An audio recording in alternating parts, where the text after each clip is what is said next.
अब ये बेचारे तो कहने का मतलब छत के मकान को लोग पहले ईंटा फोड़ता था, तो छतें फोड़ रहा है। भारतीय जनता पार्टी नहीं बल्कि झूठा पार्टी है। अगर नीतीश जी को अगर ठीके ठाक अगर करता तो वो भारतीय जनता पार्टी विशेष राज्य का दर्जा नहीं दे देता। मने मने समझिए, कहीं पे निशान है कहीं पे निगाहें। ये भारतीय जनता पार्टी का निशाना एकदम सफाई साफ है। शादी ब्याह हो जाए और मान के चलिए ससुराल जाए या पति हमारे बाहर चले जाए तो कैसे करने का मतलब है कि बच्चा पैदा लेगा। नमस्कार, आप देख रहे केबीसी न्यूज। मैं हूं अमलेश आनंद। देखिए, जिस तरह से कल नीतीश के कैबिनेट में भारतीय जनता पार्टी के 7 से 7 विधायक को मंत्री बनाया गया है, इस पर भी सवाल उठने लगा है कि आखिर भारतीय जनता पार्टी कहीं न कहीं सेंधमारी का काम शुरू कर दिया। मेरे साथ पूर्व मंत्री हैं बिहार सरकार के शिवचंद्र राम जी। हम जानने की कोशिश करते हैं कैसे देखते हैं शिवचंद्र बाबू इस मामले को। अब ये चीज तो करेगा मतलब कि नीतीश जी को देखना है ना, बिहार के मुख्यमंत्री जी को देखना है। नहीं लग रहा है सर कि आपका क्या कर रहा है। अब ये बेचारे तो कहने का मतलब छत के मकान को लोग पहले ईंटा फोड़ता था, तो छतें फोड़ रहा है। जो भारतीय जनता पार्टी सब लोग कहते हैं, हमारे नेता भी आदरणीय लालू प्रसाद यादव भी करती, भारतीय जनता पार्टी नहीं बल्कि झूठा पार्टी है। अच्छा, तो ये सेंधमारी भी नहीं करती है, ये बजाबते ऊपर से छतें फोड़ देती है। तो वही हाल किया है। तो सर नहीं लग रहा है 2025 को लेकर के नीतीश सरकार को कहीं ना कहीं अलग थलग करने के लिए ये पूरी रणनीति तैयार कर रही है? अरे तो ये तो नीतीश जी को सोच रहा है ना कि उनको अलग करेगा कि थलग करेगा कि कहाँ ले जाएगा क्या करेगा। अगर नीतीश जी को अगर ठीके ठाक अगर करता तो वो भारतीय जनता पार्टी विशेष राज्य का दर्जा नहीं दे देता। ये गिरगिरा इनके सामने कि हाँ हमको केंद्रीय यूनिवर्सिटी, हमको पटना यूनिवर्सिटी को बनाई तो बना नहीं देता, विशेष पैकेज नहीं दे देता। क्या इस राज्य की फैक्ट्रियां नहीं खुलती? मोदी जी सबका साथ सबका विकास की बात करते रहते हैं, लेकिन इस 7 जो विधायक को मंत्री मिला है उसमें एक भी मुसलमान नहीं है, ऐसा क्यों? अब देखिए, हमारा कहने का मतलब है कि आपको पता नहीं है कि किनको धोखा देने वाले हैं।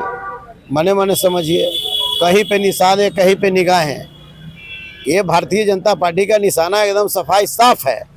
देश के प्रधानमंत्री भी आए थे भागलपुर में, उन्होंने भी ये साफ कर दिया कि हम किसी दूसरे के नेतृत्व में नहीं, हम अपने नेतृत्व में हम बिहार में चुनाव लड़ेंगे। इस बार 25 में क्या होगा सर? तेजस्वी जी इतना यात्रा कर रहे हैं, दौरा कर रहे हैं, कैसा लग रहा है सर? नीतीश जी को मात देने की पूरी तैयारी है? देखिए, अभी तक के 20 सालों में एनडीए के लोगों ने इस बिहार के गरीब गुरबा दबे कुचले शोषित पीड़ित को ठगने का काम किया है। अगर इस राज्य को कोई सही दिशा में ले जा सकता है, इस राज्य के बेरोजगारों को रोजगार कोई दे सकता है, महंगाई को कम कर सकता है, गरीब महिलाओं को 25-25 रुपया कोई दे सकता है, 500 रुपया में गैस सिलेंडर और 200 यूनिट बिजली फ्री कोई दे सकता है, 1500 रुपया वृद्धा पेंशन कोई दे सकता है, और बिहार की आवाम को रोजी रोटी कपड़ा मकान और उसके बेटा को दवा अगर कोई दे सकता है, उसका एक ही नाम है तेजस्वी यादव।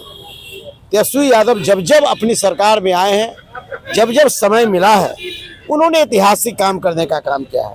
17 महीना का शासन काल में उन्होंने 5 लाख बेरोजगारों को रोजगार देकर उन्होंने देश के माने इतिहास में उन्होंने एक नई इनकलाब पैदा करने का काम किया है। साथ ही साथ उन्होंने 4,500 जो हमारा जो है कि शिक्षक जो डंडा पटना में खाते थे उनको नियमित कर करके ऐतिहासिक काम इन्होंने करने का काम किया है। इन्होंने खेल नीति बना कर करके प्रमाण पत्र लाओ और नौकरी पाओ की बात इन्होंने पहला राज्य बिहार में तेजस्वी यादव जी है जिन्होंने करने का काम किया है। इन्होंने पर्यटक नीति इन्होंने बनाने का काम किया है। और तो कई काम इनको 17 महीना में हम काम इतनी काम इन्होंने किया है। कितने कई मेडिकल कॉलेज का इन्होंने शिलान्यास भी करने का काम किया। 7-8 महीना बाद सर चुनाव है, क्या लग रहा है तेजस्वी जी का जो ये नारा है, जितनी तरह के वादा किए हैं, क्या वो धरातल पे उतर पाएगा? अरे तो भाई, तो सरकार में जब तेजस्वी जी आएंगे तब ना वादा पूरा होगा। आए मान के चलिए कि हम शादी ब्याह हो जाए और मान के चलिए ससुराल जाए या पति हमारे बाहर चले जाए तो कैसे करने का मतलब है कि बच्चा पैदा लेगा। तो जब तक सरकार में वो नहीं आएंगे तब तक घोषणा जो की है उस पर धरातल पर कैसे करने का मतलब ये क्या आएगा। एक अंतिम सवाल है आपसे सर कि जिस तरह से नीतीश कुमार के बेटे के बारे में बात चल रही है कि वो राजनीति में आ रहे हैं, उसी पर आपके राष्ट्रीय जनता दल की तरफ से भी एक आवाज उठी थी कि उसे राष्ट्रीय जनता दल ज्वाइन कर लेना चाहिए, कैसे देखते हैं? अब देखिए, कहने का मतलब है कि अब क्या कर लेंगे क्या नहीं करेंगे, हर लोगों को भी, और राजनीति का ऐसा है, हर लोगों की जो चाहत है राजनीति है, तो राजनीति में तो आना चाहिए। आना चाहिए। तो देखिए जिस तरह से शिवचंद्र राम जी ने अपनी बात को बेबाकी से रखा है, अब देखना होगा तेजस्वी की सरकार किस हिसाब से अपने वादे को पूरा कर पाती है। अमलेश आनंद, केबीसी न्यूज़, पटना।